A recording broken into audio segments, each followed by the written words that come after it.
yan guys, so gumawa ako ng DIY na front splitter sa Fiesta. So ayan, gawa lang sa plywood guys to. So yung block na plywood. So later tatry natin gumawa ng fiberglass. So parang gumawa lang ako ng hulmahan niya. So tatry natin ikabit. So ngayon guys is ayan, pinrimeran ko lang tapos pipinturan ko ng itim para tingnan kung ano kakalabasan, kung maganda ba, para gagawin kong glossy na black.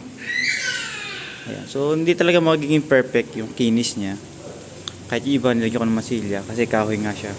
So tatry ko lagyan ng fiber sa susunod, or tapos lagyan natin ng carbon fiber, di ba? So mema lang siya guys. So libre bash naman dito, wala akong problema. So ayan, pipinturahan ko lang ng itim.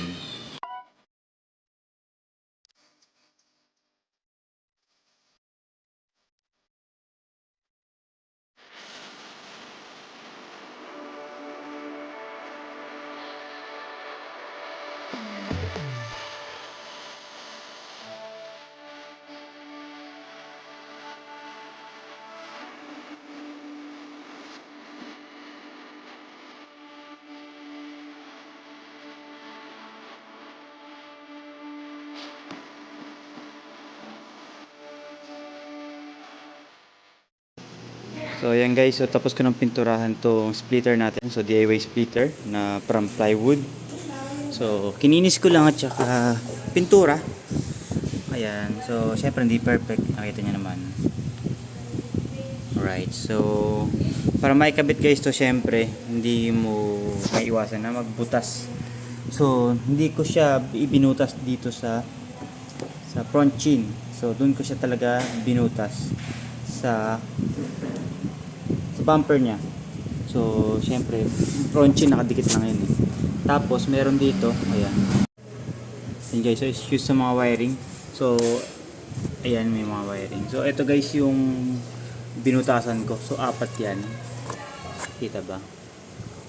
Ayan. So may mga butas yan, apat. May mga pagitan kasi dyan. So dito ko ibinutas para magkaroon ng suporta dito. So syempre guys, bumili ako ng mahabang tornilyo. So yan. So DIY lang talaga to. So kung ano yung maisip ko, so yun yung gagawin ko. So para may suporta. So yung malapad yan.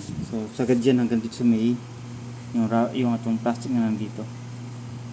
So kasi dito meron din siyang may screw ko para dun yung suporta rin sa likod. Diba? So ayan guys, so ikakabit ko na siya. So titingnan ko tugma yung mga butas ko dyan. Ayan, yung mga butas na nakalagay dyan. So ayan guys, so ikabit ko lang.